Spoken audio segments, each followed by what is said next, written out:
بعد الآخر، فما نراه اليوم خيالا يصبح غدا حقيقة. فقد أثبتت جائحة كورونا أن التطور التكنولوجي الذي كان يلام عليه سابقا بالتأثير سلبا على التواصل بين الناس وإعاقة حياتهم التقليدية باتت هي المنقذ الوحيد حين كان ملايين البشر حبيسة منازلهم.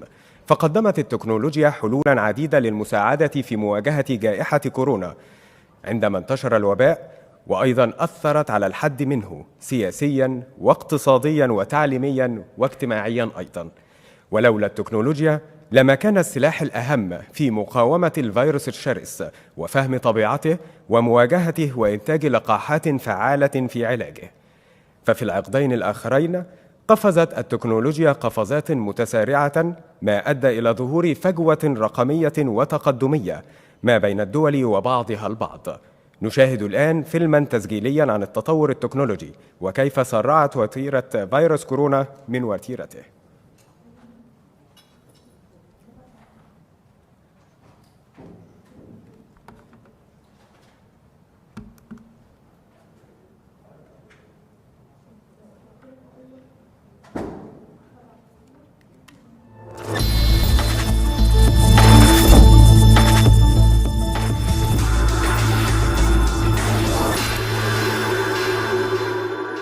Fusion of advances in technology has been witnessed during the last decade. The accelerating emergence of new technologies such as artificial intelligence, machine learning, the Internet of Things, big data, and the 5G network led to the looming question in all of our minds. Are we in the fourth industrial revolution? Seemingly, the ferocious coronavirus pandemic came with the final answer in hand. At the time the whole world was against the clock on controlling the situation, nothing has been more ready to respond than technology. Governments introduced stories of success by integrating digital technologies for pandemic planning, diagnosis, surveillance, testing, contact tracing, etc. From healthcare, education, government services and beyond, coronavirus has pushed the adoption of digital platforms and services to the ultimate level to become indispensable for 4.9 billion users, an unprecedented digital acceleration that has totally changed the way we live, work and relate to one another, and even the face of economy. Global governments today give more focus to their communication network infrastructures and put digital transformation at the core of their national and international priorities. And now, we are more likely to experience the metaverse and different applications of mixed reality.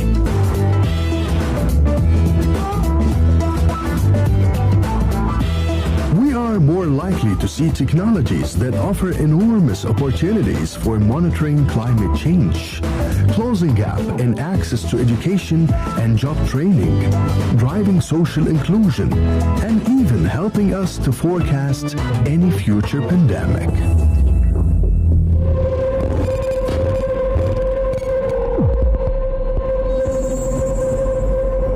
But on the other hand, this paradigm shift has a dark side. The post-COVID digital acceleration has exacerbated the digital divide in vulnerable situations around the world, and also put the limelight back onto security issues. And these hard times became toppled by privacy wars, data balkanization, and challenges to secure data and ensure its integrity and continuity. After a couple of years into the coronavirus with no end in sight, the pandemic has been functioning as a catalyst for the implementation of the fourth industrial revolution in our world. But as we are preparing for the new normal of post-COVID, where data is the new oil and AI is the new electricity, can we take technology to the safer future? هل نحن مستعدون للحقبة الرقمية القادمة؟ Are we ready to the new digital era? Can we take technology to a safer future at a time where the world try to overcome COVID-19? All this and more will be discussed today, believing from World Youth Forum in the role of technology informing future of the peoples. That's why we put this file on the table of discussion held under the title Future of Technology and Digital Transformation Post-Pandemic. Allow me to welcome Dr. Amr طلعت, Minister of Communication. You have. Also, we have Mr. Philip Wang, Deputy CEO of Huawei in North Africa and the Middle East. Also, virtually we have also Sarah Hopkins, Head of the Public Policy Department in Instagram in Africa and the Middle East. We have also in the room Mr. Mutazza Atalla, Professor of Advanced Materials Processing from the University of Birmingham. Also, through social media, we have Aisha Khana, CEO for ADO for Artificial Intelligence. Also, we have in the room Anahita Muqaddim, founder of Neural Being, writer and researcher. We have also Morjan Asghari. She's the founder at Thousand Eyes on Me and co-founder of Women in AI. We have also as well Dr. Dina Ayman. She is a technical program manager leading software engineering in programs at Microsoft. We have also Brian Buzayer. He is an African entrepreneur and he is the founder of Hydro IQ. In fact, the COVID-19 pandemic was like a strong driver to complete Revolution 4.0. My question to Dr. Amr Talat, will technology help us achieve sustainable development goals that the UN set? Thank you very much. I'm very happy to be here. I am very happy to be amongst this galaxy of experts on technology. We say often that the success of any project of information is linked to its reflections on technology and its ability to serve people and humanity in one way or another. And this shows us the importance of linking the digital revolution or renaissance and the sustainable development goals that the international community has been buzzing about. This linkage is a good standard to measure our ability to gauge the success of any digital advancement, especially in emerging states or ones that are facing challenges, because some of these countries do not have the luxury of technology, but they always wish to employ technology for development purposes, and this shows us the importance of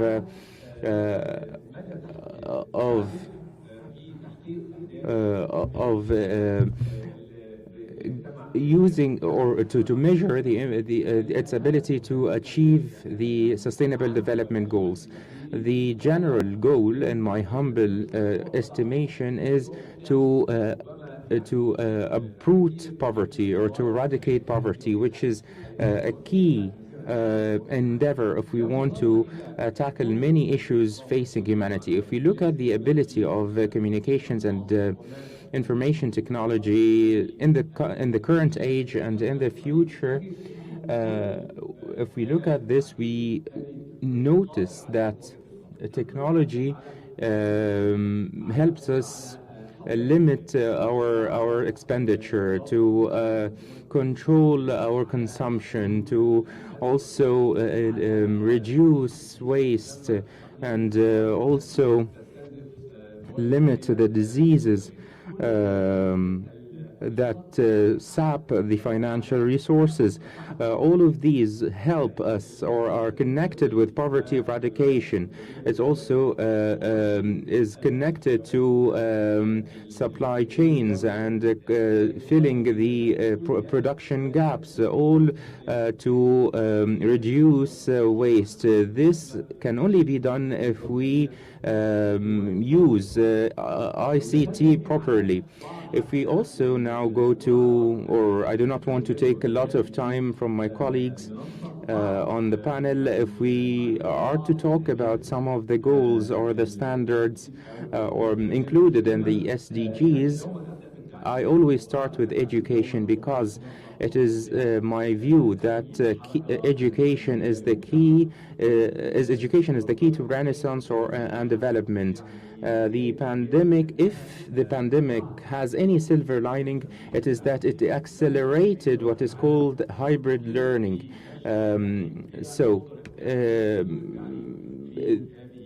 The role of education needs to be understood in any state.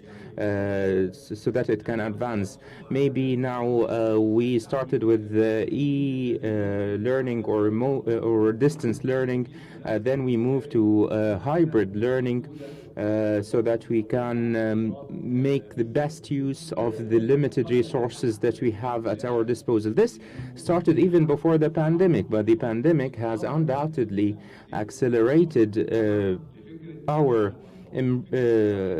adoption of these new techniques, and it also allowed people to quickly embrace the idea of being educated through screens, and also it led to the rise of the term of platformification. In Egypt, we are interested into this trend, and we have a plan for a smart examination. We started the smart examinations in 27 universities, and we also connected thousands of schools with optic fibers also for this purpose, in order to disseminate knowledge with the same resources that we have, and also to connect to as many people as possible. And it is also decent work is something that is closely connected to education, and it is also one of the Sustainable Development Goals that affect man's prosperity and well-being, and his or her better living standard. And also it helps fill the professional gaps and qualify a larger number of its youth to compete actively in the labor market. There are statistics in this regard that range from 600 million to a billion, with a B, jobs that will be created until 2030. That these new jobs, you cannot compete for these jobs unless you have some level of mastery of ICT, regardless of that job, be it a physical trainer, a teacher, or any other profession. You cannot compete for the jobs of the future unless you master the skills of technology of today and tomorrow. And we have to direct and orient our academic curricula to impart more skills in this regard. In Egypt, we are really interested in human development and training. And just I would like to mention cursorily what we're trying to achieve in 3 years. We doubled the budget allocated for training and human development 22 times in the Ministry of ICT, from 52 million pounds in 2017-2018 to the double in this fiscal year. And this was added also to the hybrid education, which led to the rise in the number of trainers that we target from 4,000 to 200 thousand. This shows us the importance of technology, and it also shows us that through hybrid learning and educational programs that we can mainstream, like the Our Future is Digital initiative. We targeted 100,000 young people that we teach through hybrid learning and through platforms of e-learning, and also with some instructors or trainers that enable trainees to learn or to deal with any problems.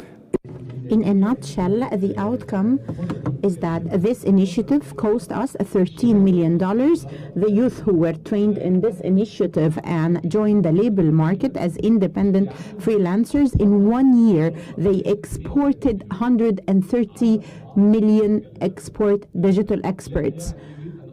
I don't want to elaborate, but we cannot achieve healthcare without ICT. Even most of us attended in the morning a very valuable forum on climate change and emissions. We were speaking about life under the sea, or the wildlife, or the emissions.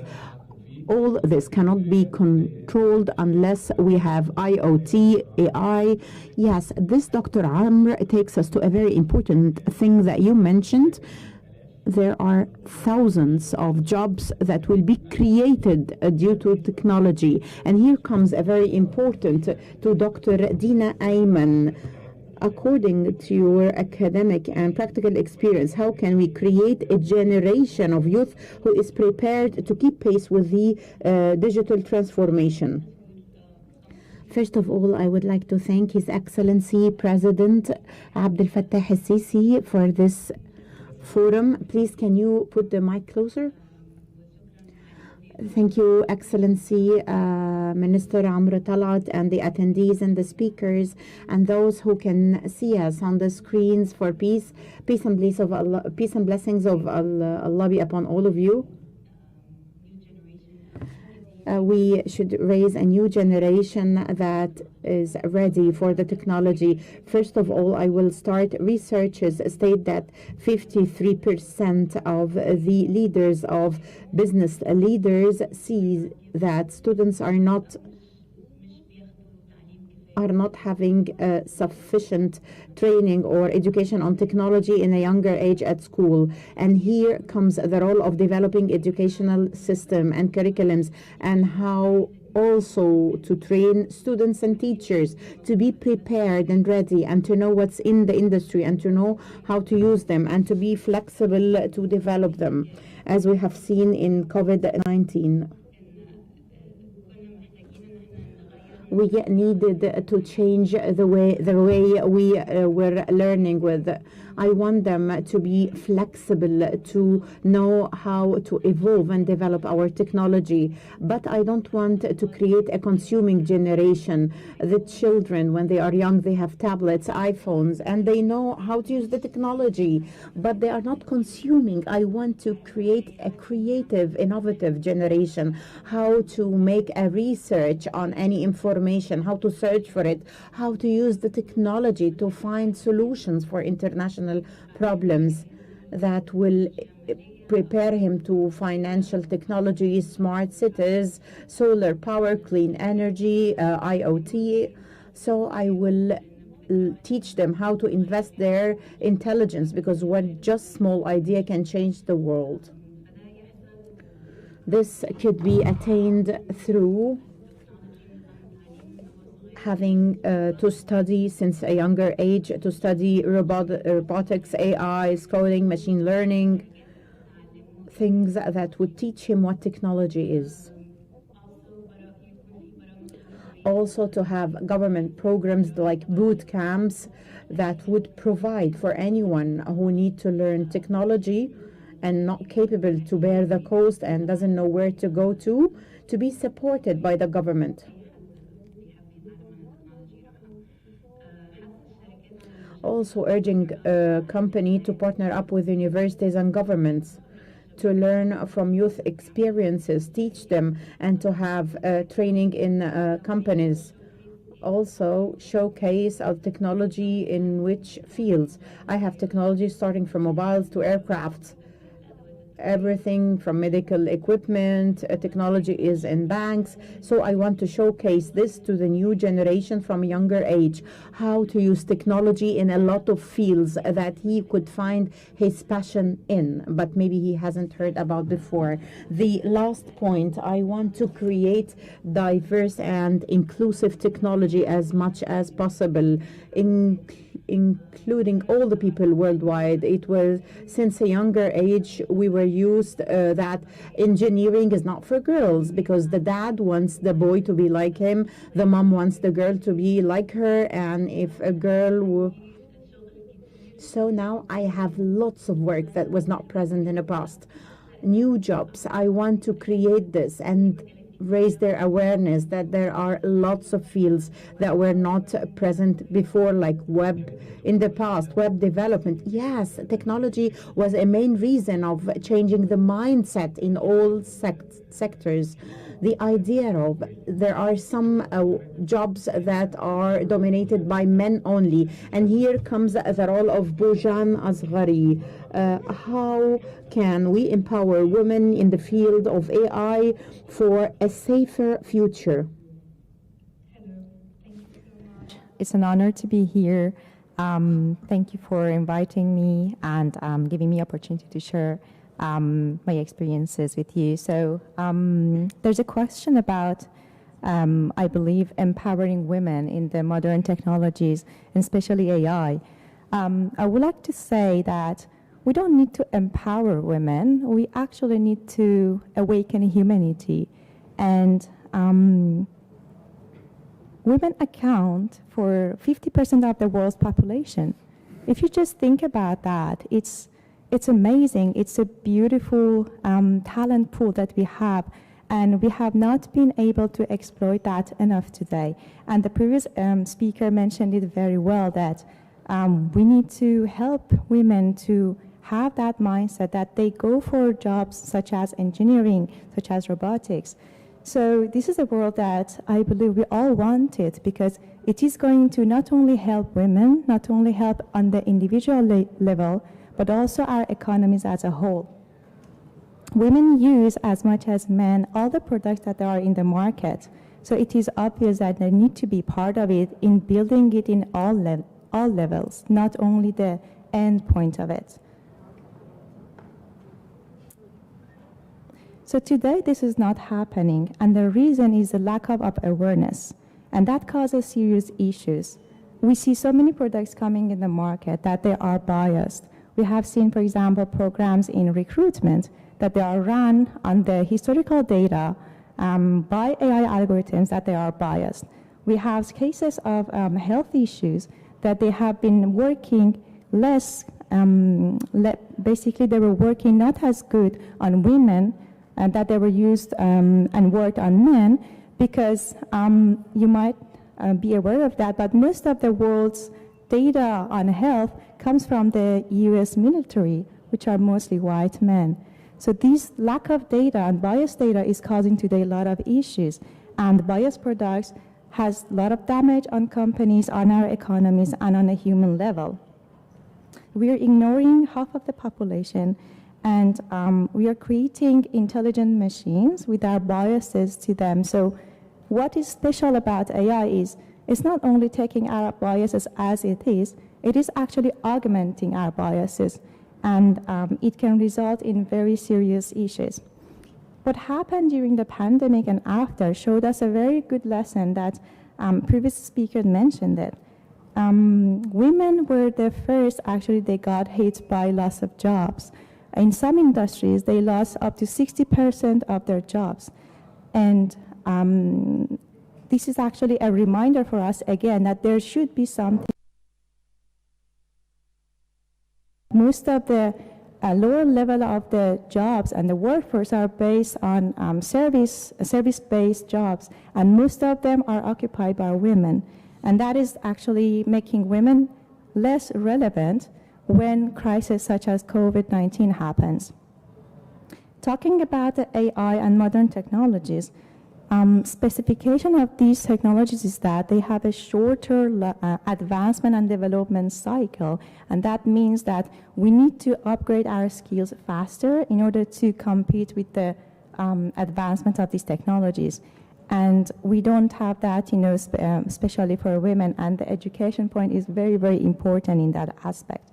So the skill gap today is actually not getting smaller, but also expanding, and this is very much the problem of the world, not only, to a specific country. And talking again about empowering and linking it to the awareness that I mentioned, I believe it starts at the core of the society, which is the family, which are parents, fathers and mothers, and how we are growing them and putting their right purpose of life in their mind so they can go out and seize the opportunities. Then there are schools, governments. The governments can, and as it was mentioned, helping so much in investing in education and opening opportunities for younger generation, supporting women. With the policies, we can help actually guiding companies to follow them, such as, for example, we saw quotas in Europe that they can help a number of women being on the board. And just to finalize this, I don't want to take too much time off the other speakers. I believe in general there are much more benefits than only revenues if we can involve more women in the technologies such as AI, such as blockchain. There are studies that they show that companies having more women on their board, they have more creativity revenues. So it's not only financial, it's not only it's a good act, it's really actually working. It can result in better decision making and in general helping people to survive in crises such as COVID. And as a whole, it's better for the humanity. Yes. يمكن واحنا بنتكلم مجان على فكرة when we are speaking about empowerment of women in AI, and honestly we cannot speak about empowerment without having infrastructure prepared in all continents. Let's go to social application. It's technological, so we need to use social application. We go to Mr. Philip Wang to know from him how can we take the advantage of Africa empowerment, like population and youth, to continue revival of digital transformation in Africa and G5.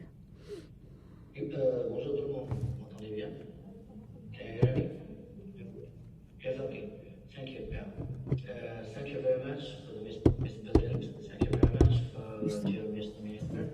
I will explain my idea and experience in French.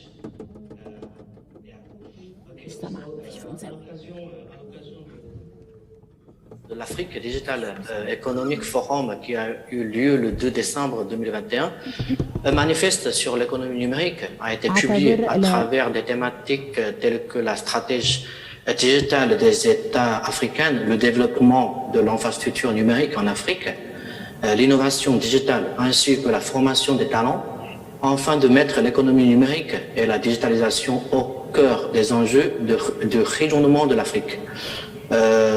En effet, selon GSMA, il y a encore 28% de population africaine, juste 28% sont connectés aux réseaux mobiles.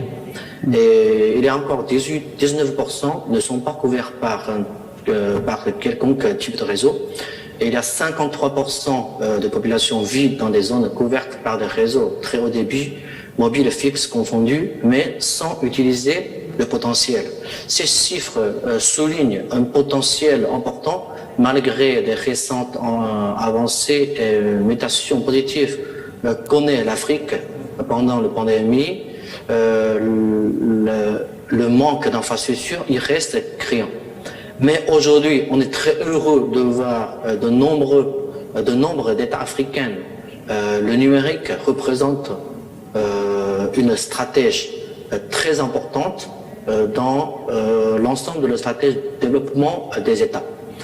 Ainsi que, par exemple, l'Égypte a développé une stratégie très claire au niveau national, le Digital Égypte, et même au Sénégal, avec un Sénégal numérique 2025, celui-ci doit accélérer le développement du numérique sur le continent. Je souligne le point essentiel sur notre débat, c'est les réseaux de communication permettent aujourd'hui aux gens de se connecter. Dans cette nouvelle ère de numérique, nous allons encore plus loin. C'est le Iot et de la 5G permettront une connexion des personnes, mais surtout des objets, des informations, d'un point de vue personnel que commercial ou industriel. Ces technologies élargiront constamment les frontières des industries. Et voici quelques exemples. L'implémentation de la 5G et de l'Internet des objets au niveau industriel dans le secteur minière a permis de réduire le nombre des employés aux environnements à haut risque, tout en améliorant la qualité et l'efficacité des opérations. On a déjà quelques cas concrets en Afrique.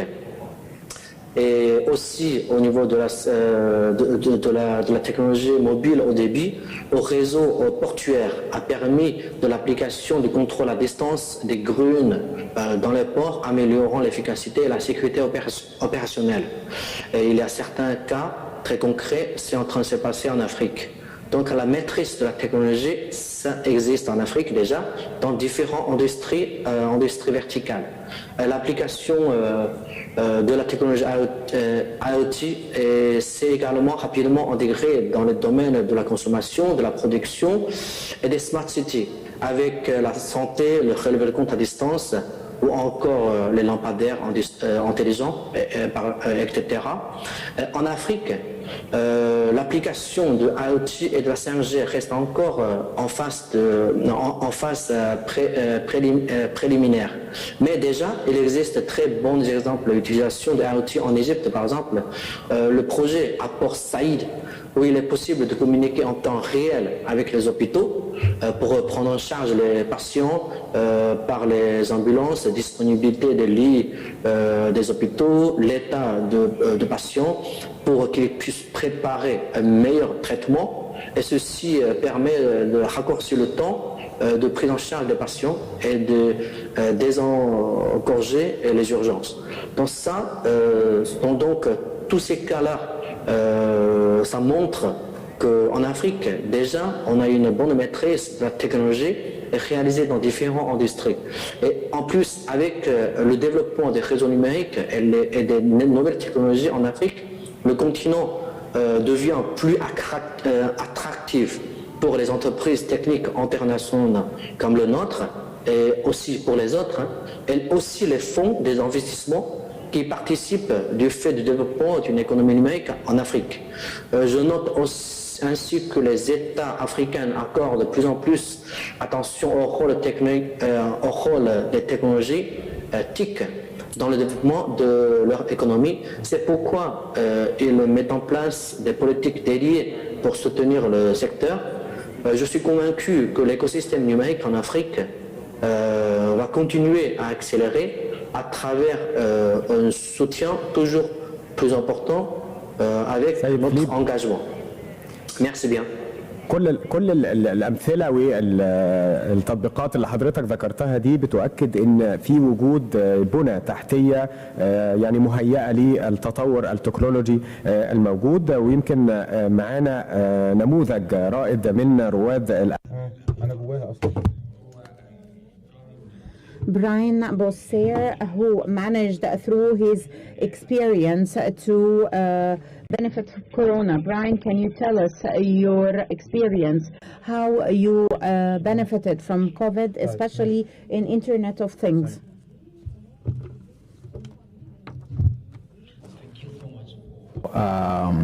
The invitation for this forum, it's my pleasure to be here. And I really appreciate being part of this discussion. First, I'm going to give highlight of the work that I do. I founded 2 technology companies.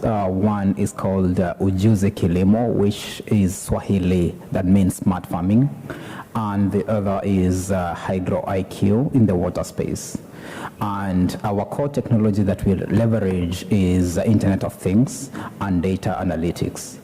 So at Ujuzi Kilimo, we've built and patented soil quality monitoring sensors that are able to monitor the farm conditions. And in addition to that, we perform analytics based on the data that we collect to offer farmers decision-making support on the use of inputs and resources such as fertilizer and water. For Hydro IQ, we've been able to build the world's first virtual water network operator, which leverages on sensors to monitor the water infrastructure. And based on the data that we collect, we are able to advise utilities, water suppliers, and consumers on the best way to optimize resource use. For Ujuzi Kilimo, over the pandemic period, we've been able to work with more than 100,000 farmers across different countries in Africa, mainly 3 countries, that is in Kenya, in Nigeria, and South Africa.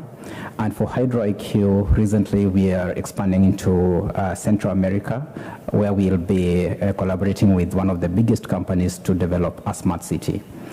So throughout the pandemic period, we saw a huge demand for technologies, of which Internet of Things was really one of the key things, mainly driven by the fact that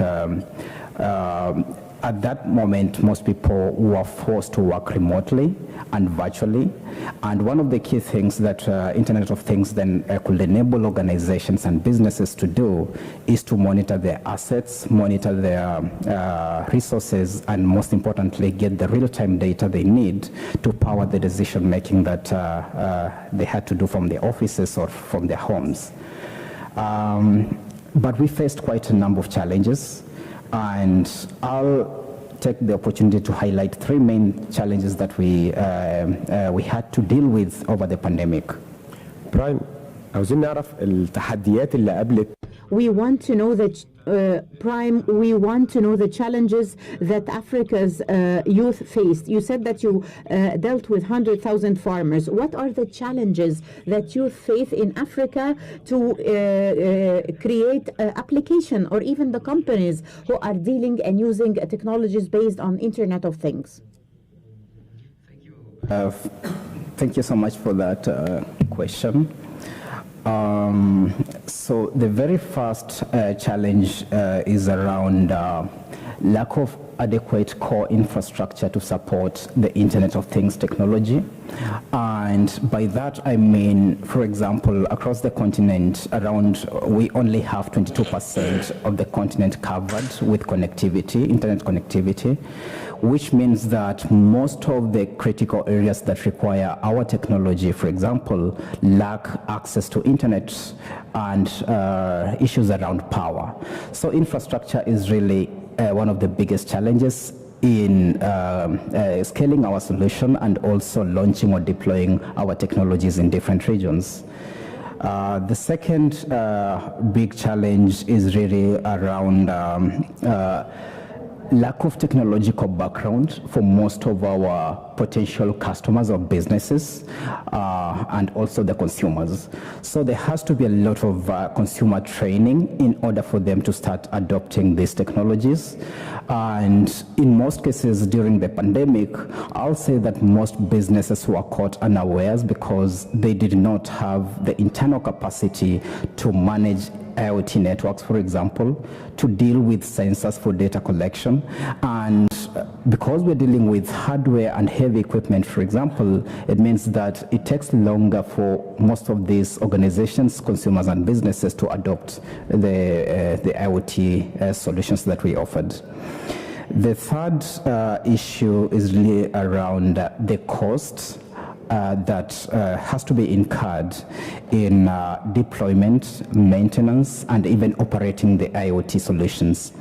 So a good example probably will be on the sensors or the devices and equipment that have to be used to deploy IoT solutions. Most of these devices are really imported, so there's a very huge issue around the supply chain from manufacturers to get them to the, for example, in agriculture case, to the farms. The second issue on that is managing the IoT networks.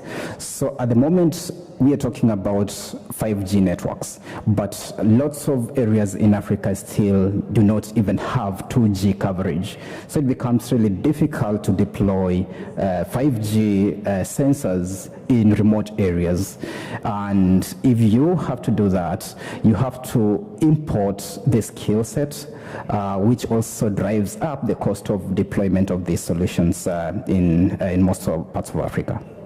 يعني مجموعة من التحديات اللي A group of challenges found in Africa makes us go once more to Mr. Philippe Wang to know from him how can we benefit from the human resources found in Africa to finalize digital transformation.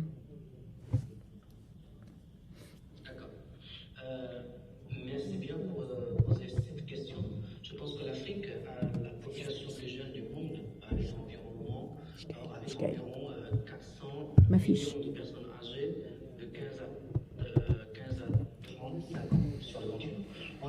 المشكلة موجودة؟ ما فيش فرنساوي تاني، ما هو الراجل فرنساوي يرجع يتكلم، ما فيش ريلي فرنساوي انتوا ما حلتوش. Pour le développement du numérique sur le continent. La formation des jeunes talents sera la clé d'une croissance. Qualifying the youth is the key to success. Now they should learn how to know all the skills that would be to be ready for digital transformation. So there are two things that we need to pay attention to: the digital infrastructure and training and qualification, especially in the economic and social aspects. In Africa, there are a lot of problems related to the coverage, the mobile coverage, 4G coverage.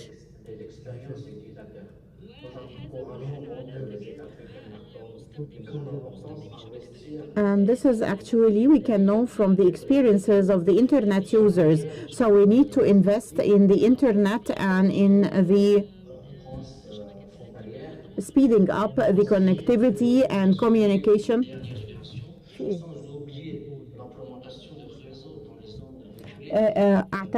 Excuse me, I got disconnected again.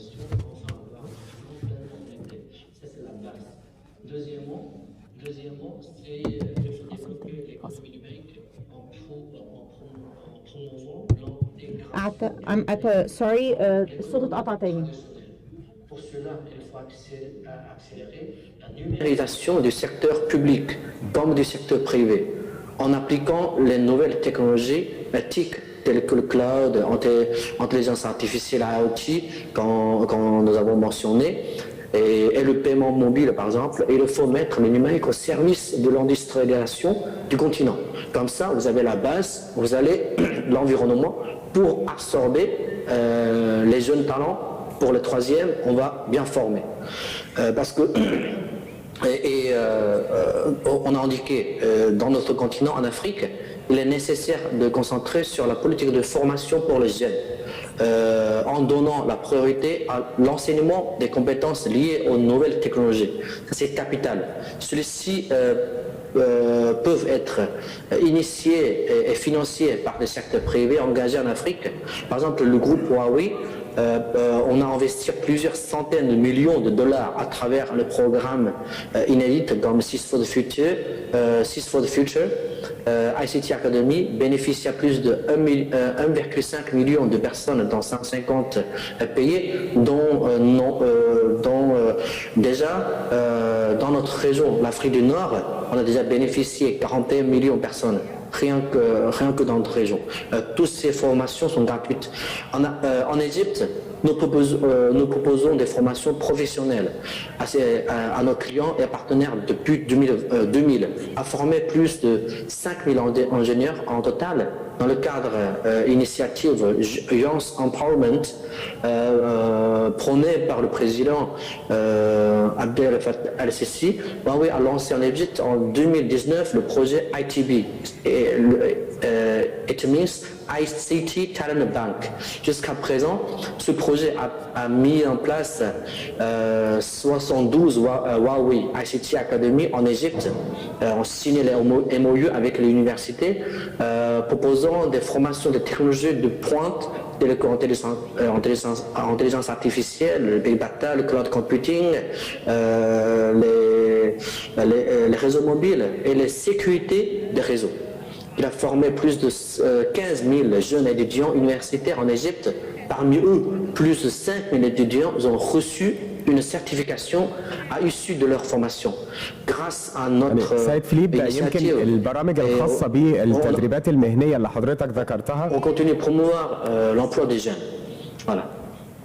النقطة الخاصة ببرامج التدريب المهنية اللي حضرتك ذكرتها هي موجودة بالفعل، وتحدث عنها معالي الوزير عمرو طلعت وزير الاتصالات وتكنولوجيا المعلومات المصري، ولكن ممكن Maybe I would seize the opportunity as representative of Huawei and having His Excellency the Minister to make a protocol of cooperation.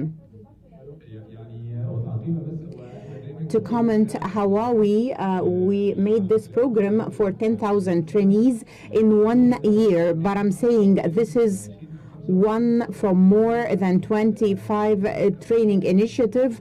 As I said, we are targeting 200,000, 10,000 with Huawei. It has a great value, and we want to repeat it with Huawei. The training package and the portfolio of training programs is much bigger than that. Thank you very much. We will continue in social application, and we go with Aisha Khana. He is the founding for ADO for artificial intelligence, and we speak with her on the idea of the role of technology, of the virtual reality in developing the work of startups and its implication on economic growth. Thank you so much for having me here, Your Excellency. Wonderful to be in this forum.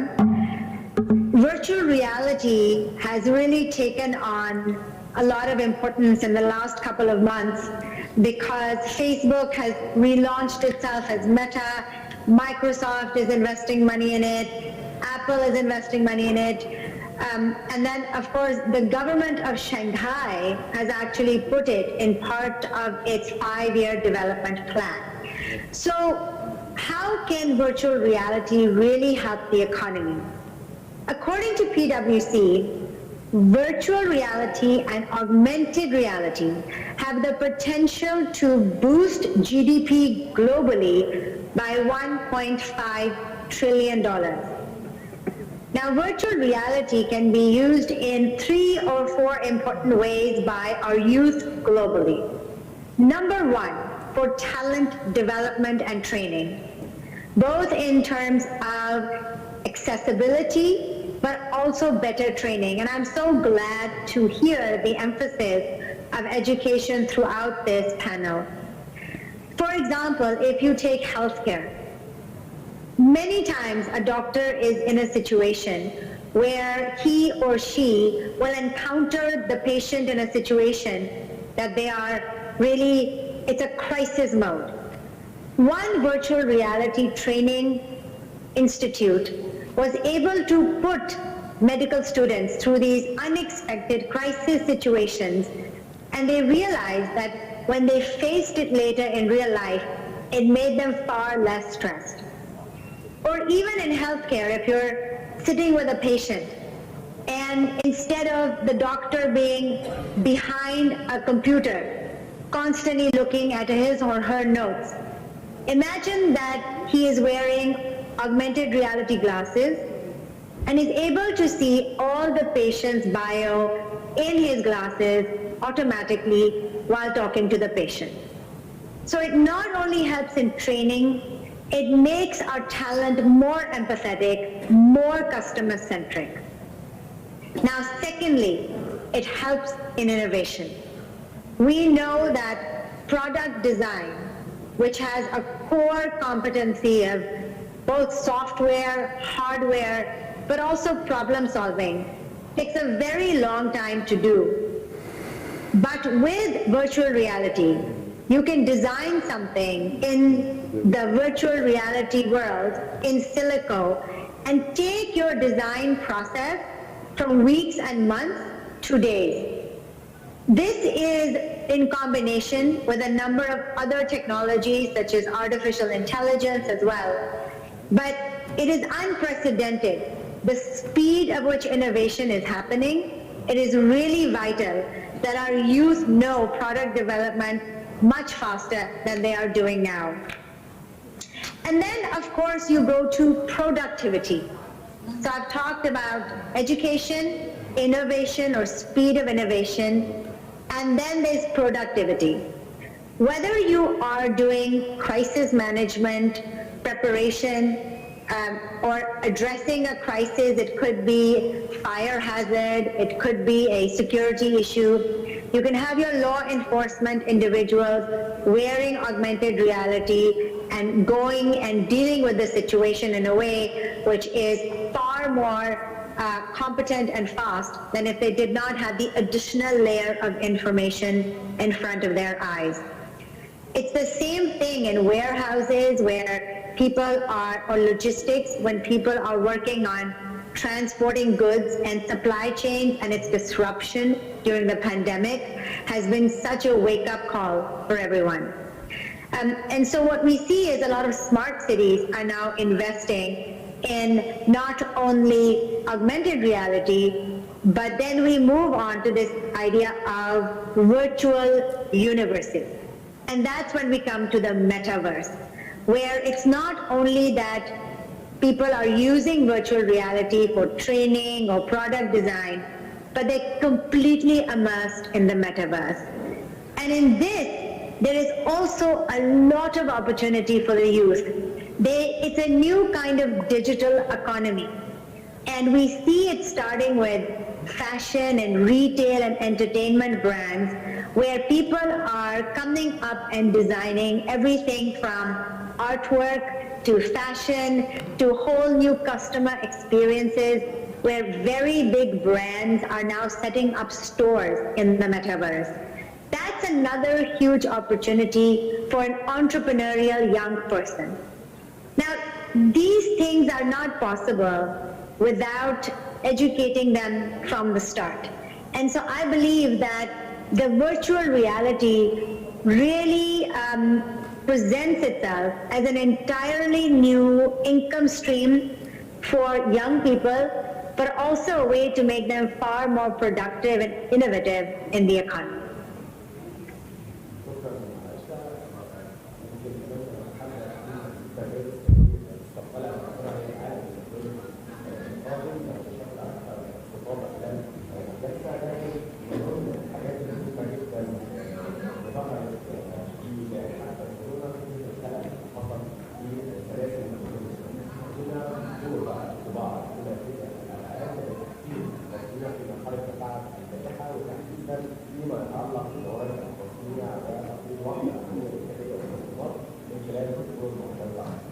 شكرا جزيلا للدعوة وشكرا.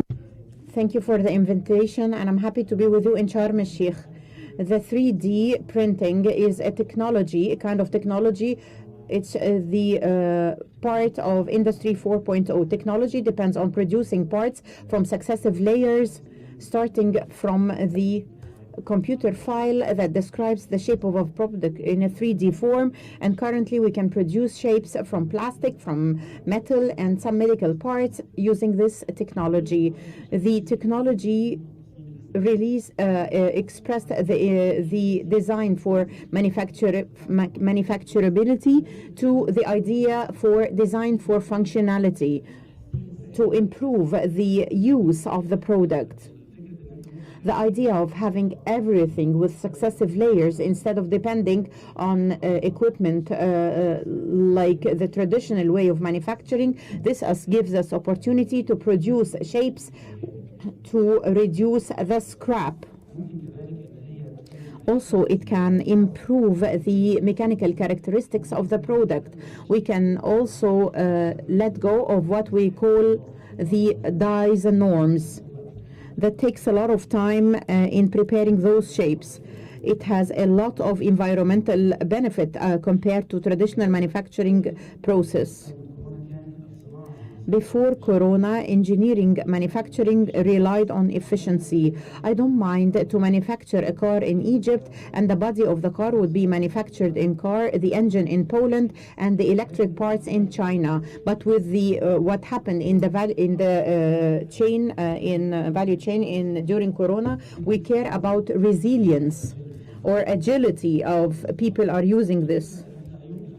The idea we cannot be on the value chain and to have an imbalance that stop productivity, and the factories would stop as it happened during Corona.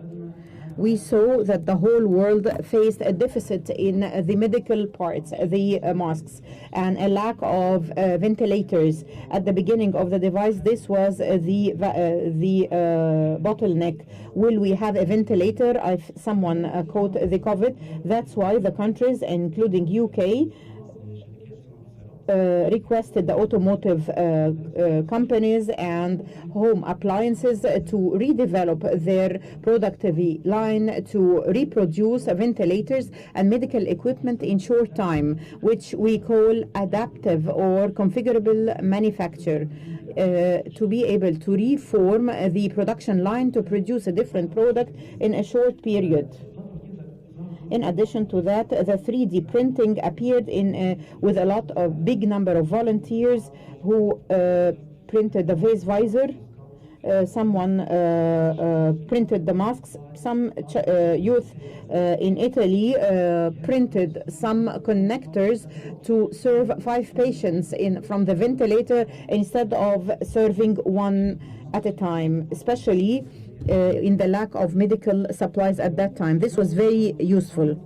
At the same time, the ventilators company had their own patents and put the engineering design with a digital form on the internet to give the opportunity for anyone who want to produce those devices in different countries of the world. And at this time comes the importance of the 3D printing, because it's a technology that allows us to use the digital data, the engineering design to print parts of the ventilators in no time.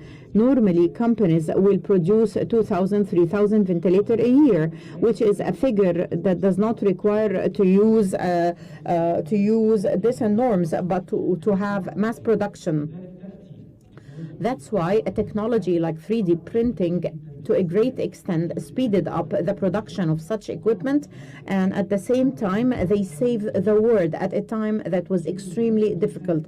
The lesson learned in general and the role of the 3D printing in the future is based on that we learned the resilience, the agility. We need to have the ability to redevelop our industry in short time to respond to the disasters and crises that could happen to humanity, or the challenges that we can face, including supply chain that could happen in no time, and we cannot reform the industry in the traditional manner to face it. That's why comes the importance of digitization. Due to having the productive files digitally on the internet, it allowed everybody to upload those files and reuse them once again. At the same time, the world should go in the direction of the ability of industry to develop. We cannot think that the same product will be produced for a longer time. On the contrary, we improve the products continuously. That's why it's important to develop our industry to be adaptive, self-configurable in the future. Thank you. Dr. Mu'taz, you spoke about the idea of the role of the 3D printing, industry speaking, and economically, specifically. Can we benefit from the 3D printing in the medical field, specifically in the medical devices? We go in the direction of patient-specific medicine. We cannot consider that antibiotic dose will be suitable for all the patients. On the contrary, every patient should need a dose that is suitable to his health and condition. That's why that's why 3D printing allowed us to have a personalized medical device that would help him to pursue his life. The prosthetics. If someone had an amputated arm or something, he can print a part mechanically, 3D mechanical printing, and some companies in Egypt printed parts that are capable to move using sensors connected to the muscles, so that the joint or the prosthetic part would be able to do the normal part that the human would do, to carry a cup, to drink, to lift something. The other part in using the artificial joints, this is happening, and there is an expansion in Egypt and Africa. The other thing in the field of artificial joints, like the knee or the parts that are used to fix the bones, those parts, the surgeon uses parts found in the catalog according to the weight and the health and the age of the patient, but he cannot be adaptive to having tumors in part of the bones. He cannot be adaptive to a very complicated surgeries in accidents.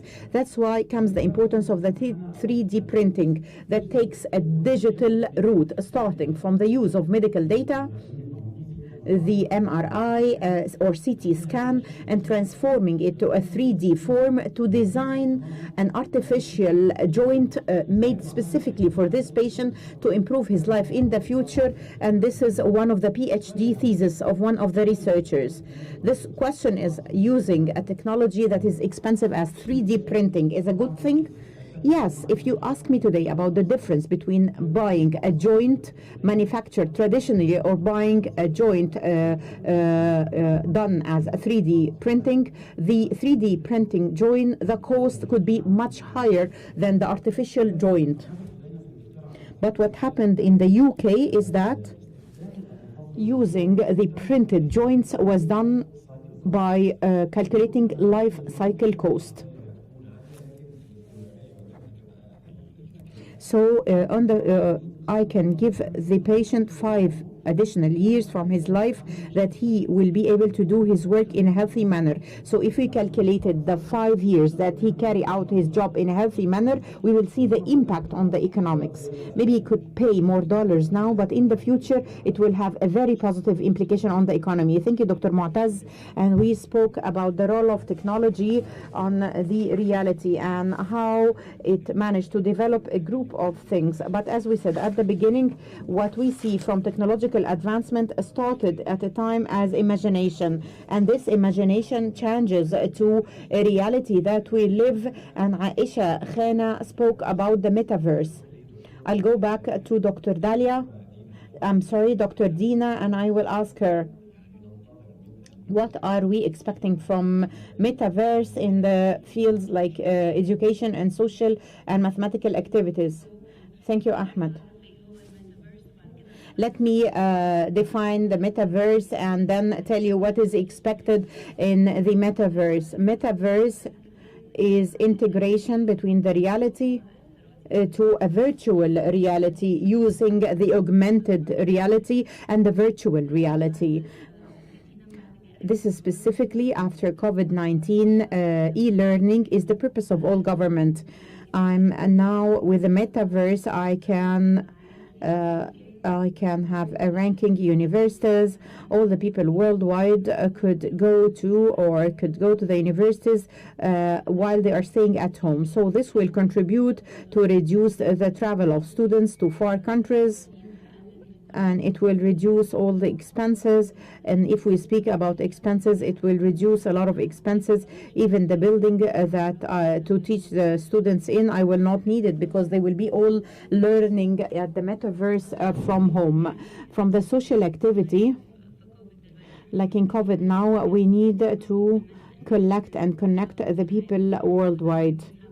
And exactly like what's happening now,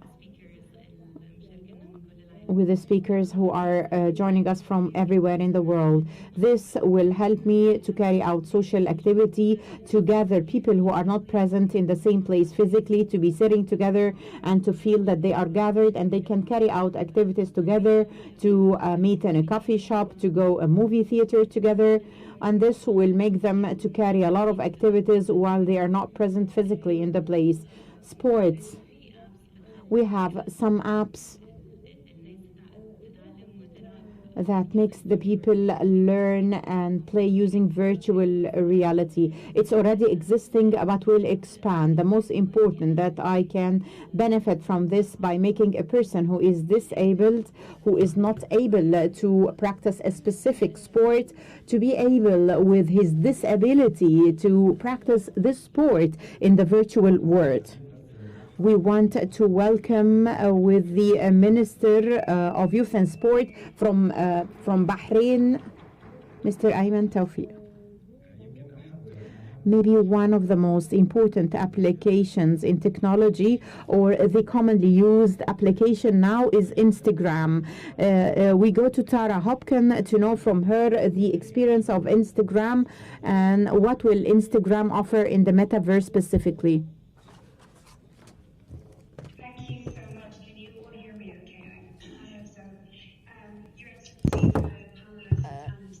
Sadly can't be there in person, but as your previous panelist just said, it's amazing what we can do with reality and virtual reality. We'll see a lot of more of that into the future. In terms of the metaverse, it is something that I think we are extraordinarily excited by at Meta, and equally we have 1,000 questions. And I think everyone probably in this room, everyone who's thinking about the metaverse has the same 1,000 questions. And what will it mean for us, and what will it mean for Instagram? I think really importantly, it means that we need to create a virtual reality space where young people, particularly on the Instagram side, can feel safe and they can feel protected when they are in the metaverse and when they are experiencing the metaverse. It will be this incredibly immersive experience. We know it's beginning now, but it's quite a long way off. And one of the things that we're trying to bring to it is both the sense of excitement, but also the sense of how can we experience a safe and a space that is good for young people and is good for young people's well-being as well. So Instagram as a platform has been hugely embraced by young people, which we're very, very proud of.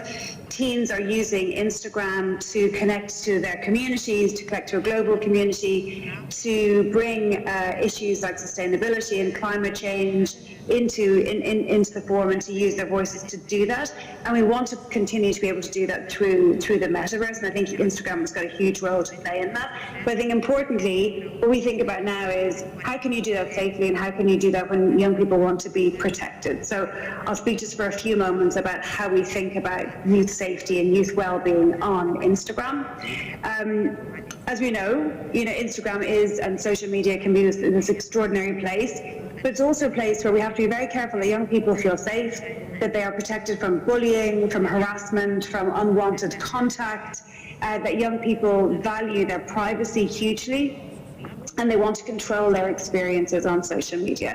And they will continue to embrace it, and will continue to embrace the metaverse as long as they do feel safe and they do feel that their well-being is being protected in the metaverse.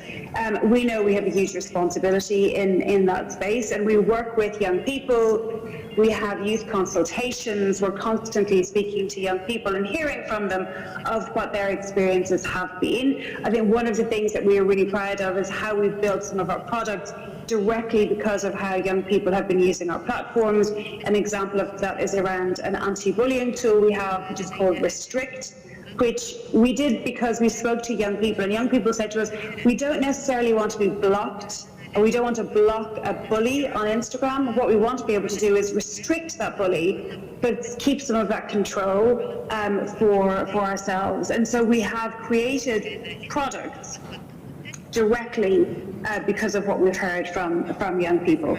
We also know that parents and caregivers are incredibly important, and some of the panelists before me have spoken about this.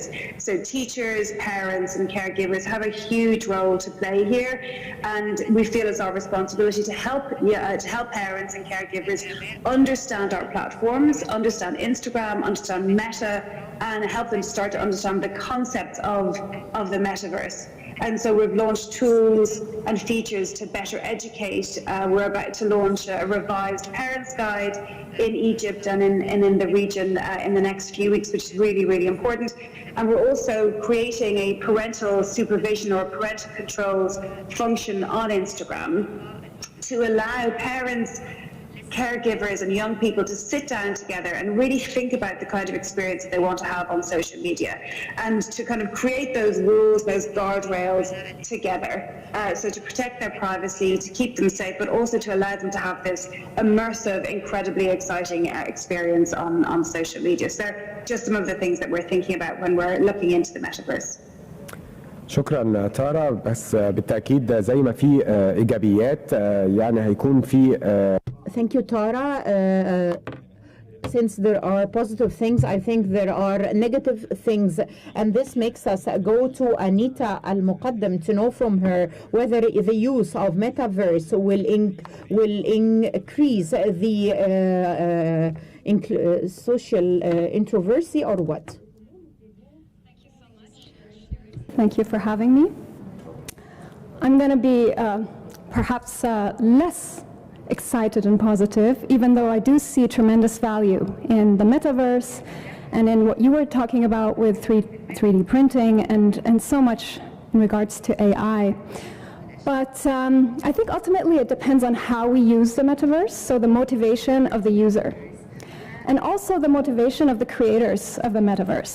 Is it going to be yet another space in which we escape into to seek more thrills, to pursue more pleasure, to dissociate from our bodies and from our realities? Or is it actually going to be what it is told us that it's going to be, which is a space in which we can gather, in which we can have deep, authentic connections that could truly transform us? Can protect ourselves from the idea of being indulged more in the metaverse.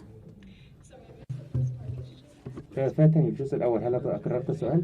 How can we prevent ourselves from being too immersed in the metaverse or overuse the metaverse? Using the metaverse. Well, first of all, being aware of the dangers, right? So I love how everybody is so enthusiastic about it, and there's so many solutions that we can obtain, so many critical problems to humanity that we can solve. But first, to be really aware of the dangers of losing connection to ourselves. Again, unhappy people make bad decisions, right?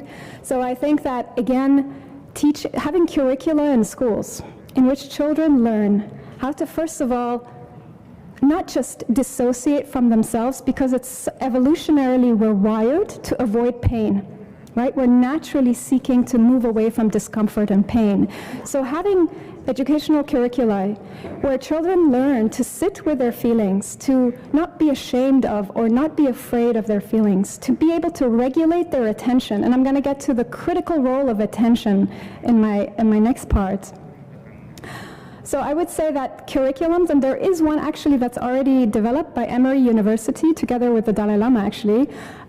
It's called Social, Emotional, and Ethical Learning. It's a free curricula available to countries, to educational systems to adopt.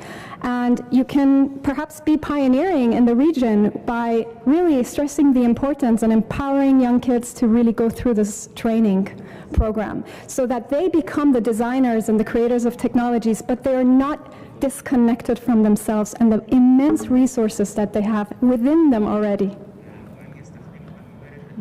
شكرا.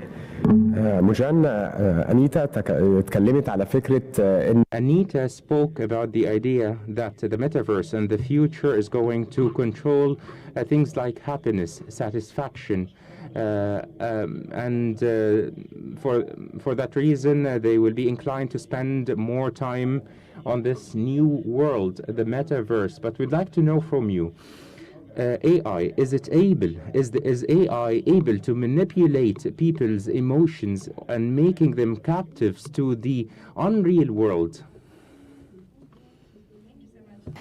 I think Anahita said exactly the essence and the core of the message I want to also share very beautifully, so thank you so much, Anahita.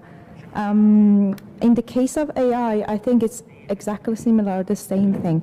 We have, for example, use cases of AI such as chatbots that they are used today, for example, for patients with psychological issues to help them to deal with their mental issues and really aid them in that sense.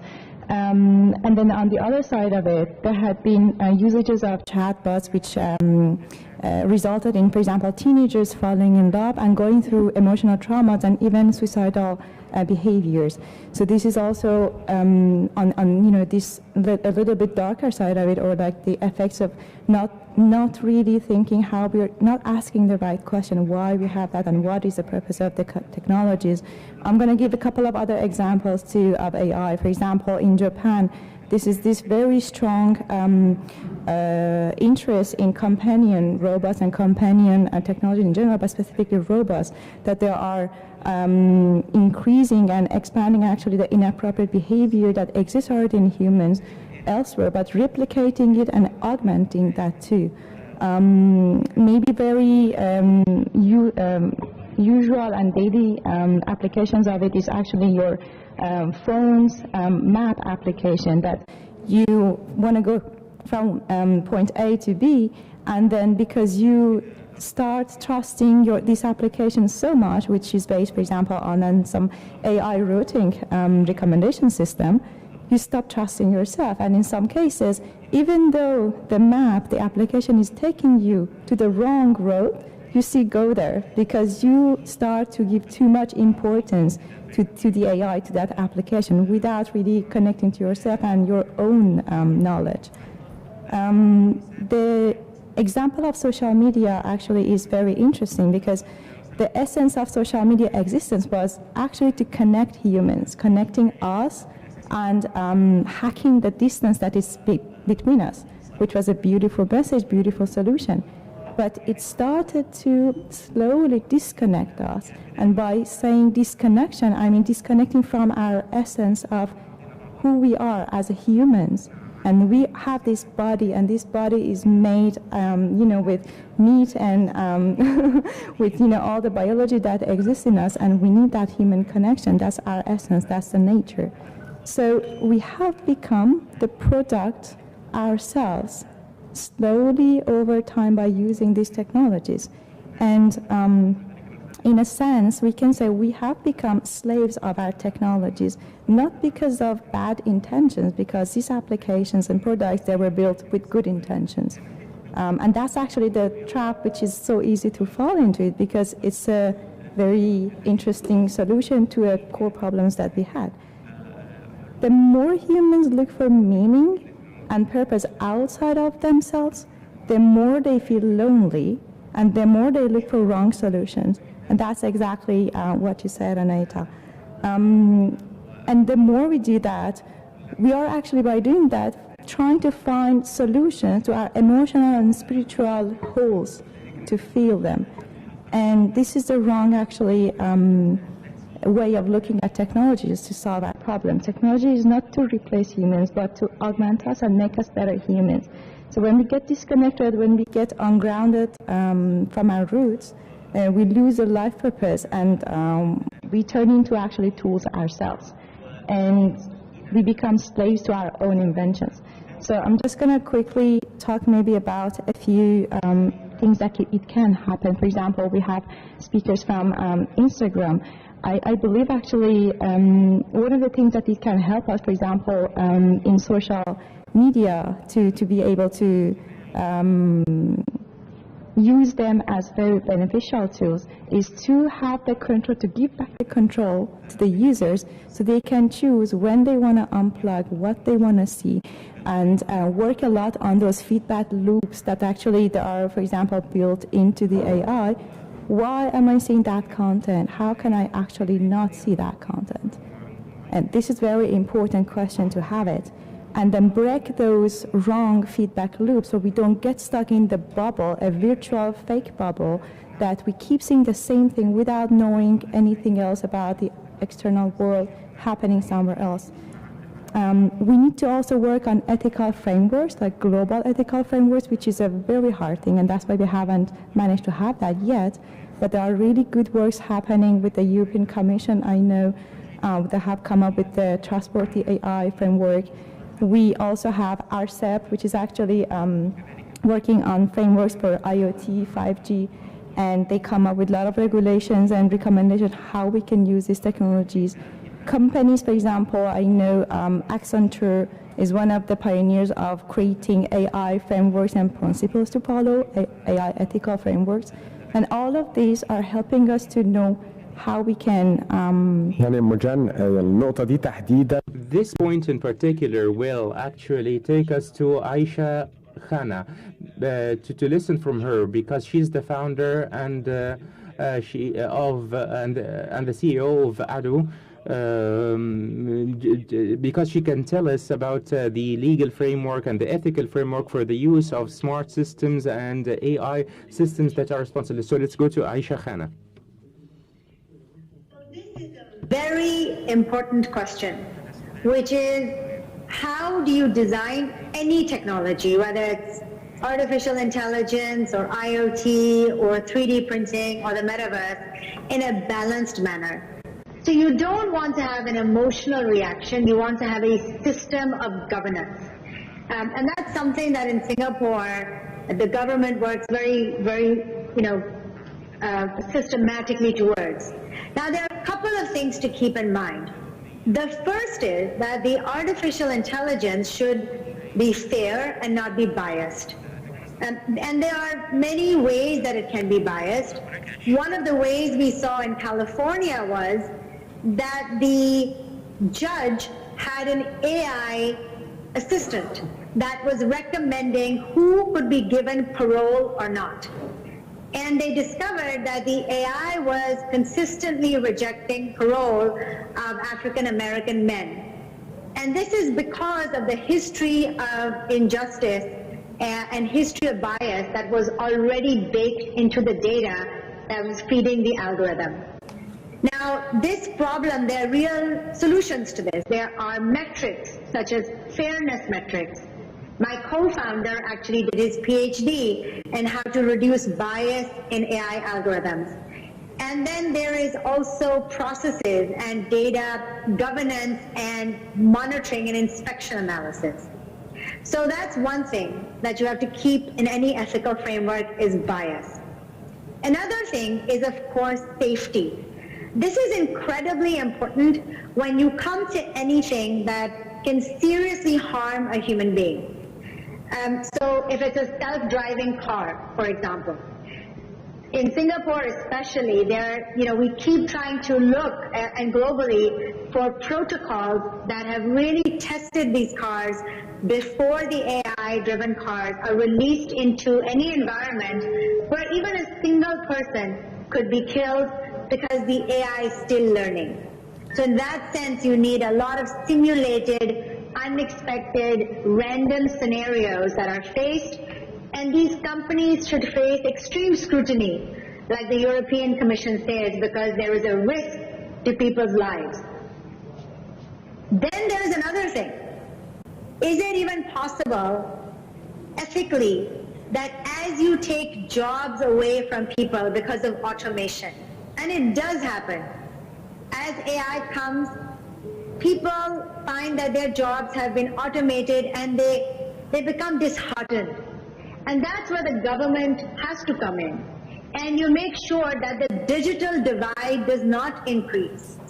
And the government and the non-profit sector and even the companies where these are implemented have a whole pathway of upskilling people so that they feel included in this AI revolution. There's also the question of when automation is happening, especially if you have AI agents. And we just spoke about whether it is robots that have AI in the home or whether it is AI that is in the environment. The AI must reveal itself as an AI. So whether you are talking to an AI psychiatrist or an AI customer service agent, the AI must reveal itself so the human beings know that they are in fact talking to an artificial entity. Just in the news recently was that there is a very large real estate agency in China that gave an artificial intelligence agent Employee of the Year because its job was in the accounting department to try to get payments from people. And so it would send them emails and targeted phone calls, and it had an over 90% success rate.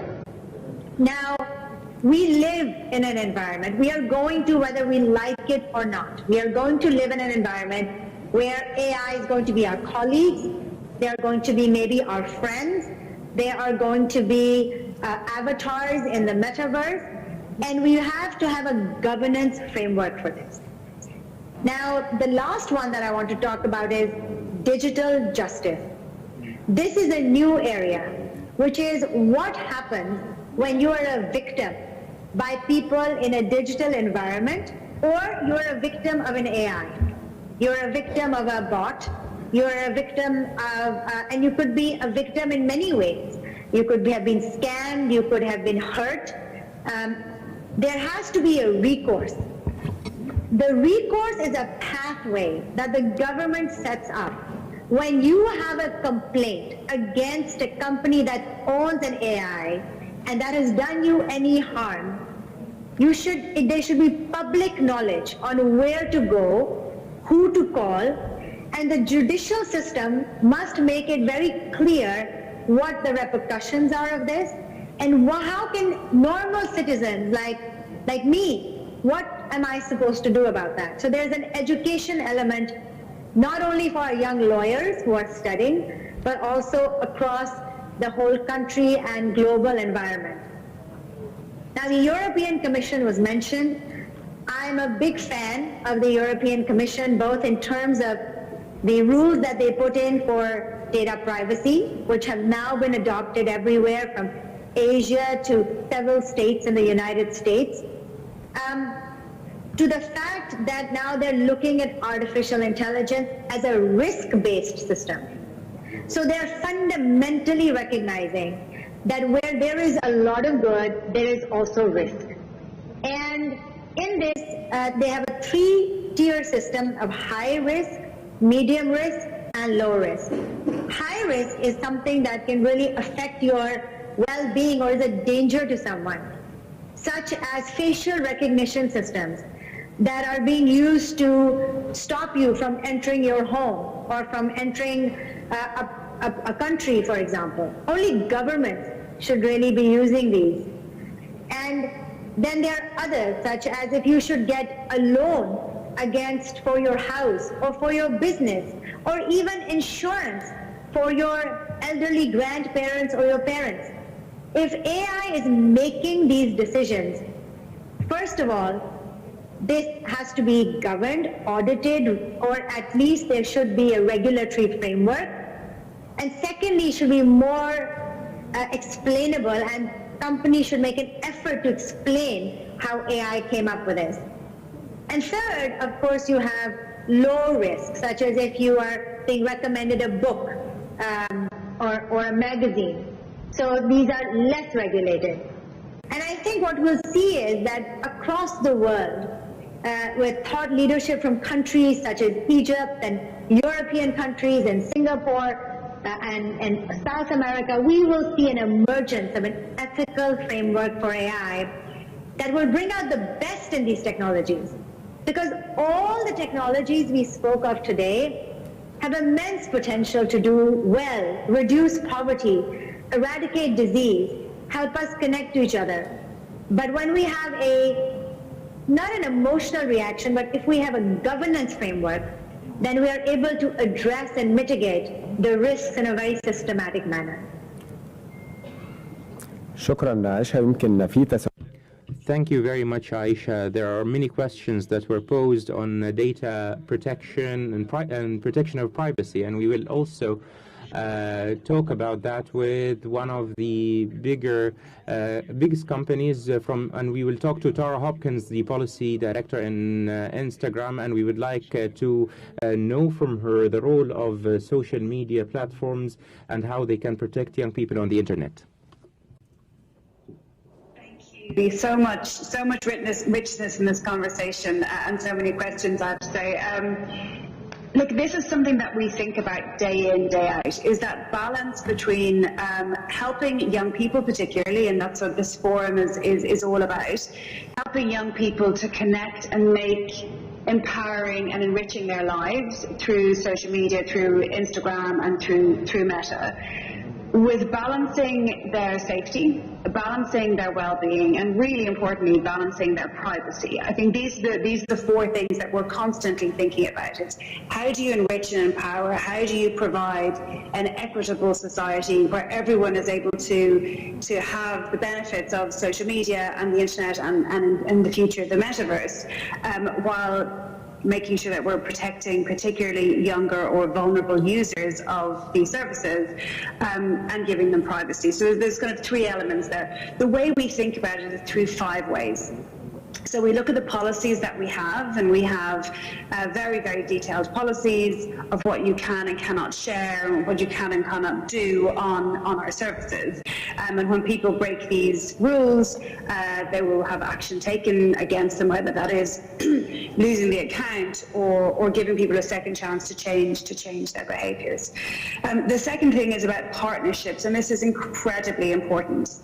And these have to be global partnerships. You talked about the bias that you experienced, that you heard about in California. This is incredibly important. We have an equity team set up on Instagram in the last couple of years to look at exactly this, to look at the unconscious and the conscious biases that you might come across in AI, that you might come across in algorithms, and to counter those. So there's a team that are directly looking at that, and it's an incredibly important piece of work, because it has to work for everyone, or else there'll be more inequality in the world, which none of us want to see. The other thing then is about the tools and the features that we're able to produce for people. And this is really important again, because people want more control over their experience, and young people particularly want more control over their experience. We know that as young people grow older, they want to be able to control how they show up offline and online, and so we're creating ways for them to be able to look after that kind of privacy. So the first thing I'd say is that on Instagram, in the last year or so, we've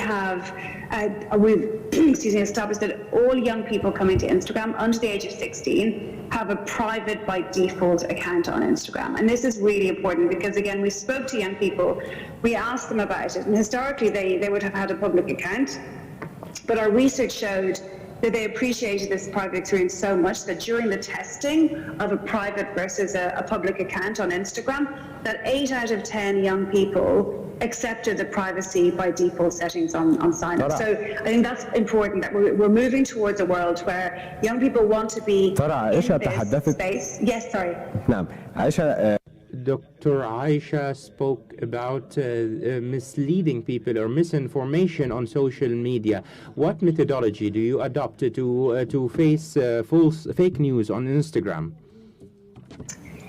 Yeah, thank you so much for the question. It's another incredibly important aspect of it. So we have a zero tolerance for any harmful content on our platforms, and we're investing really heavily in tackling whether that's hate speech or misinformation on Meta and on Instagram.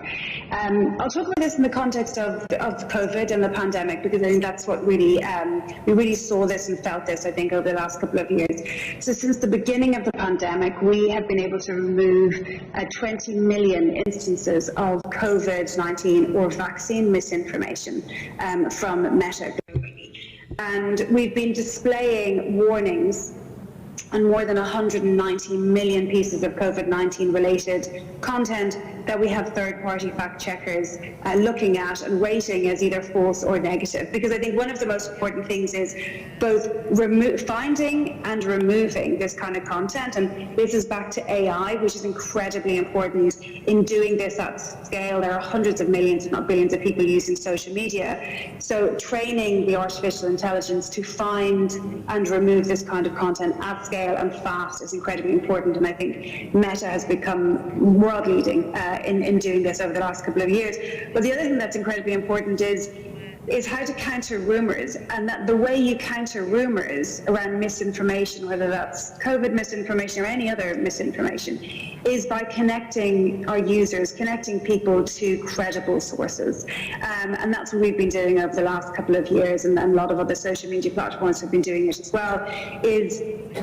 I think our statistic is over 2 billion people have viewed on Meta services authoritative information about COVID-19. And that's connecting people, whether that's to their local health service, whether that's connecting people to the WHO or to UNICEF in some countries.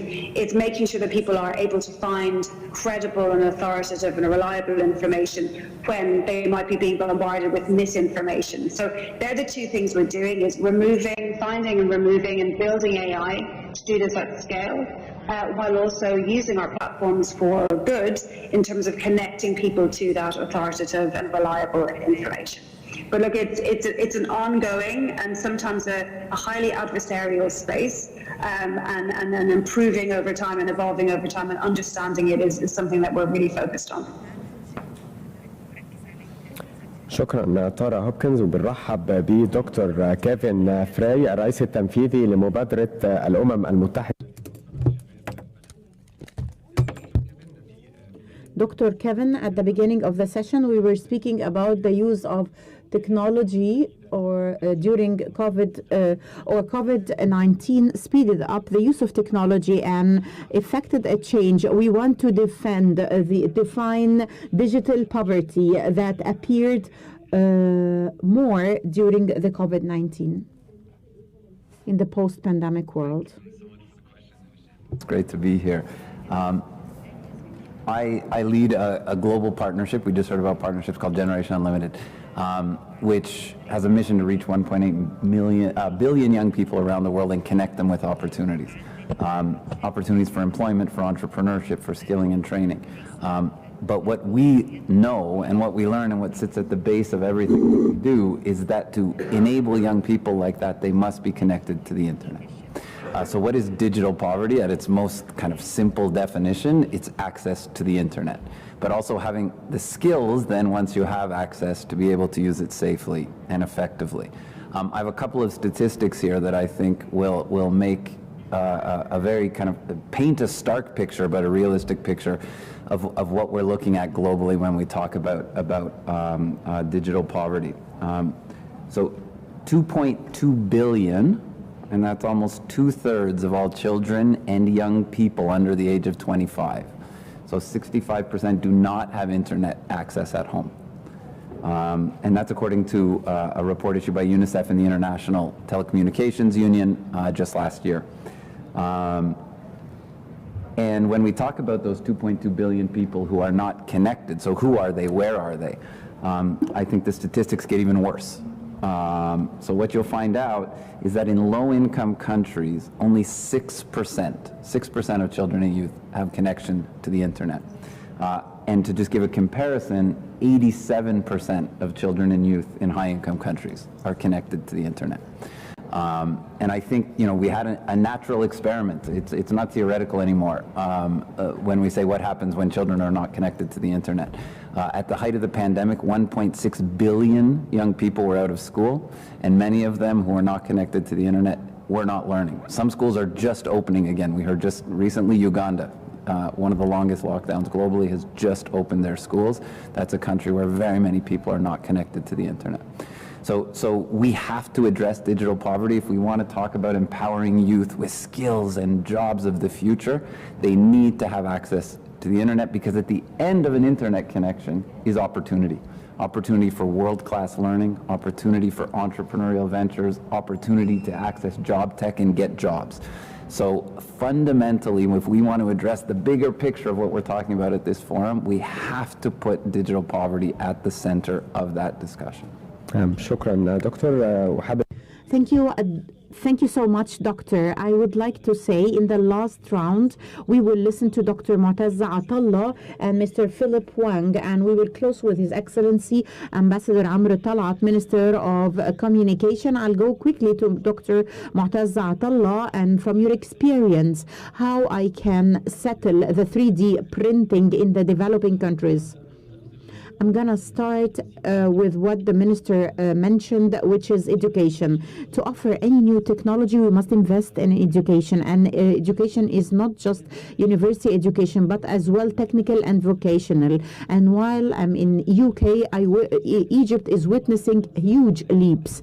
Few years ago, you were listening about communication engineer, mechanical engineer, but in the last year, we started to hear about an engineer specialized in digital manufacturing engineer, or an engineer graduated with a degree in 4.2. Those are terms that we see. That's why we need to develop education so that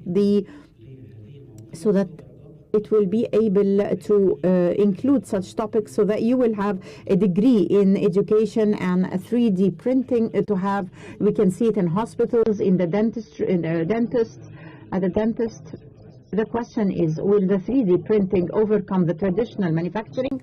Of course no. When you introduce the mechanical printing from Gothenburg, this is what eradicated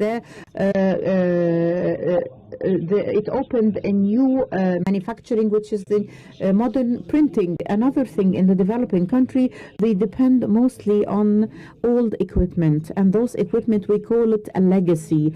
The company that were producing it stopped to produce it. That's why there is a huge deficit in the spare parts, let alone some parts might stop working, and some of them are medical equipment that its cost exceed tens of millions, or agricultural equipment, or spinning and weaving. When those equipment actually stop, they have huge impact on the economy. So one of the most important tool in the 3D printing is the spare parts. And in that case, we can integrate 3D printing with reverse engineering. When there is a need to a broken part in a machine, a production line, it is remanufactured using the 3D scanning, the virtual reality with the 3D printing, to solve a problem that could have huge manufacturing problem. Developing world depends primarily on the dies and molds to support the plastic and plastic injection. That could be the biggest industry in Egypt that is totally, we rely on it from abroad. That's why this it should be settled using 3D printing. And we praise the Egyptian initiative with one of the German companies to establish a very big factory that produce digital equipment that help on producing spare parts in Egypt. The last thing is digitization of industry in general. As I said before about the idea of what happened during the COVID pandemic, and having the data and the ventilation digitally was present digitally, there is a need for all Egyptian products and developing countries to be digitalized and put digitally. It's normal that Egyptian citizen would use the refrigerator for 30 years. We call it's actually a lasting goods, but the European citizen might use his equipment for a lesser time.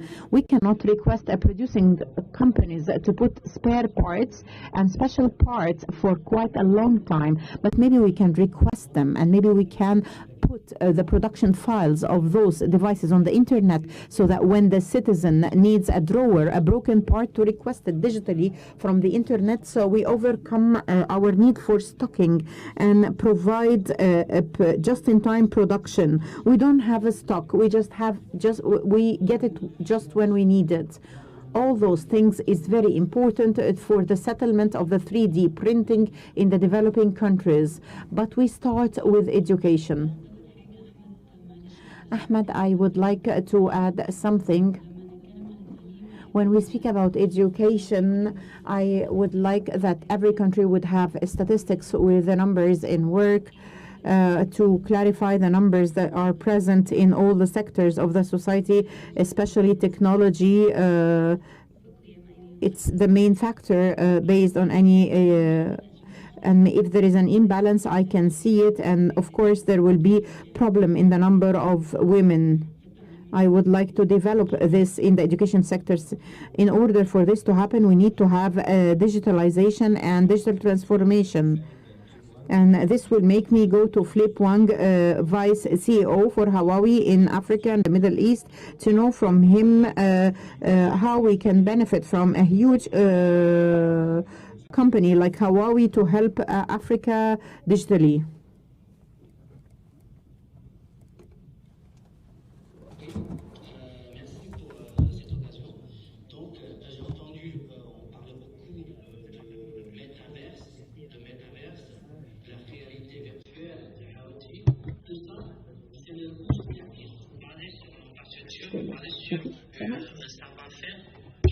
This is the basis of technology in Huawei. What does Huawei do to support Africa and Egypt in this path?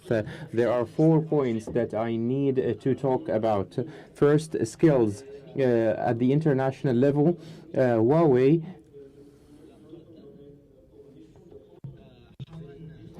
we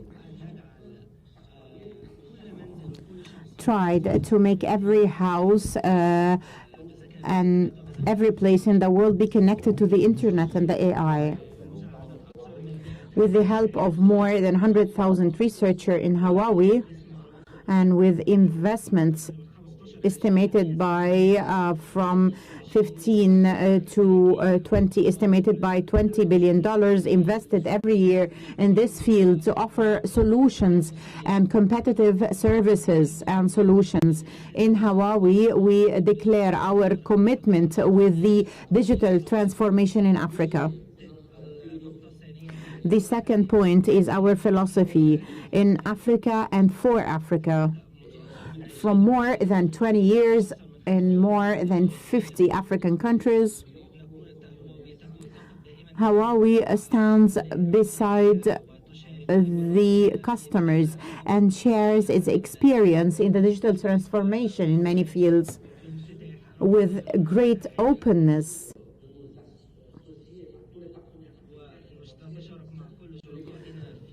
We actually in Egypt, for example, we deal with more than 20 partners and government sectors in the field of energy and transport and finance. And there is more than 200 partners in the field of digital transformation, in the field of digital transformation and digital industry. We continue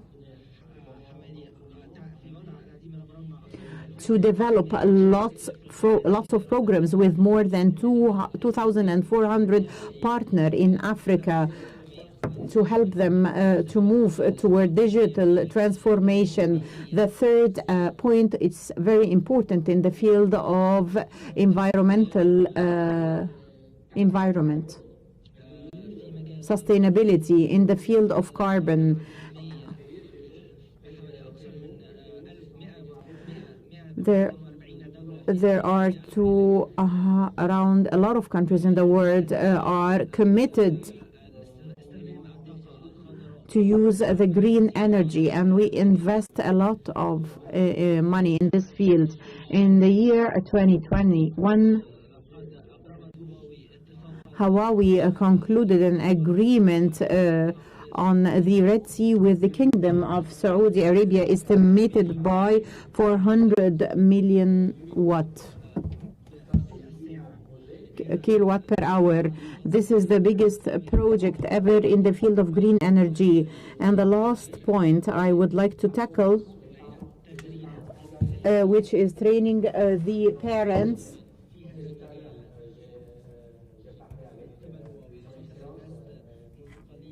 from a while, I spoke with His Excellency the Minister about our commitment, and we will continue to train the skills in the African continent to support the development.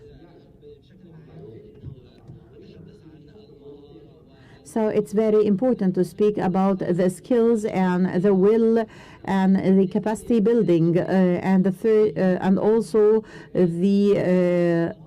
developing green economy and preserving the environment. And the last point is investing to develop and to have capacity building for the young talents. Thank you very much. Thank you, Mr. Philippe Wang. I go to Dr. Amr طلعت. We were speaking about helping Africa in the infrastructure and digital transformation. And Egypt is part and parcel of the continent. So if you have any comment on the speakers, and we want to know from you a briefing about the Egyptian companies that fostering the integration of digital transformation. Thank you. A very, very rich session, a very rich forum with the opinions, the ideas, and all that was discussed. And if you are speaking about partnership, and at the same time, I would like to comment and say we can link both together, because one of the most important points, I'll start with the most needy, and maybe I will go if I start with the infrastructure, and a lot of those who spoke, Dr. Philip and you spoke about the maybe penetration, accessibility to the internet in Africa and in a lot of countries. This is a main thing.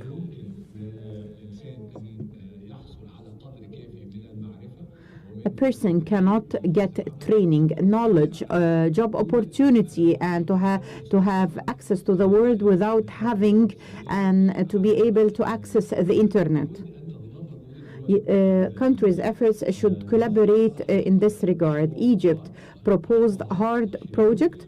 Through HARD project, by 2023, there will be a cable owned by the Egyptian telecommunication company that actually runs around the African continent, and it could reach the coastal countries on the two eastern and western coast of Africa and the landlocked countries, to give a biggest accessibility to more countries with lesser prices, and thus more number to get their opportunity to have accessibility to the internet.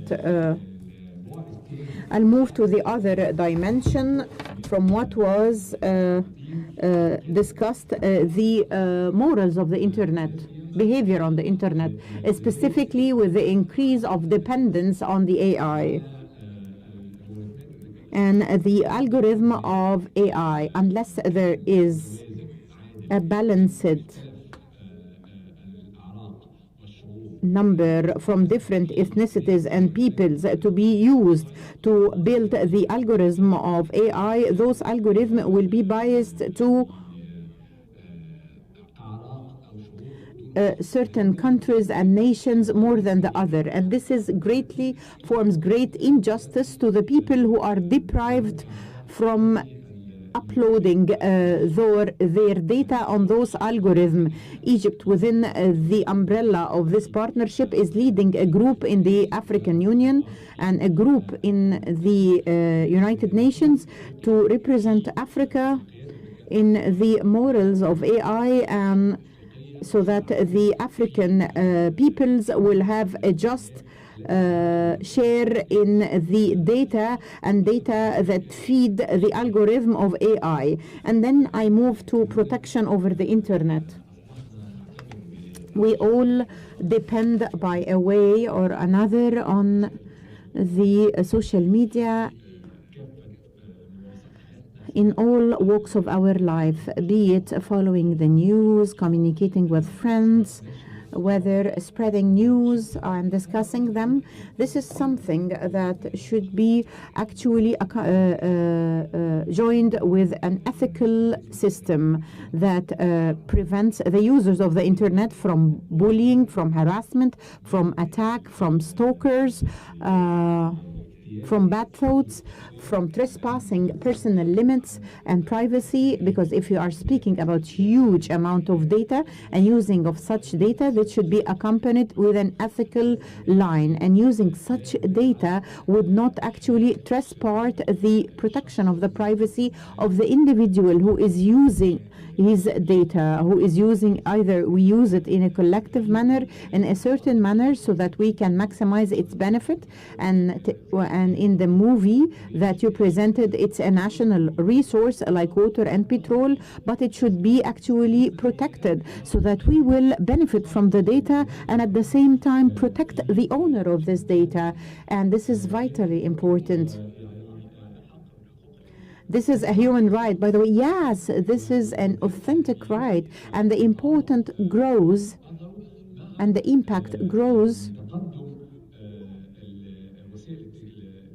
with the advancement in technology and with the increase of our dependence on the data in all parts of our life. Dr. Mu'taz mentioned like the personalized medicine. This is something very positive, but this is the other face of the coin. Inside such systems, there will be detailed data about the case of the patient that should be protected. And if we want to benefit from the personalized medicine, this should not actually trespass the right of the citizen to protect his data. We were also speaking about the metaverse, and Dr. Dina and Anita and John spoke about this. There should be to have more effective learning, to attend meetings in a more effective manner. But we don't want to be isolated from our reality. And I'm not wearing to the controller or the glass, and I figure out that I'm not living in a palace. I'm just staying in a room, and maybe I would be psychologically affected. We want to make sure that we are training, especially the youth and the new generation, who will be more apt to this and have the ability to wear the glasses for long hours, and and when he actually takes it off, he's shocked with the reality. So we want to prepare him that this is complementary and not an alternative to the reality, but the reality will remain the reality. I want to improve and develop without escaping from it to a virtual imaginary reality, and to be will be indulged in. I will stop with what I started because I think it's the base, which is the human development, education and training. Maybe Dr. Mu'taz pointed to our efforts in the new industrial schools, who will give technician and will provide us with technician. And I want to say, we as African countries, we should share in human development. I want to close with an initiative that His Excellency the President presented in the third edition of the World Youth Forum, and training 10,000 African youth and establishing 100 Egyptian and African country in the field of digital games and AI.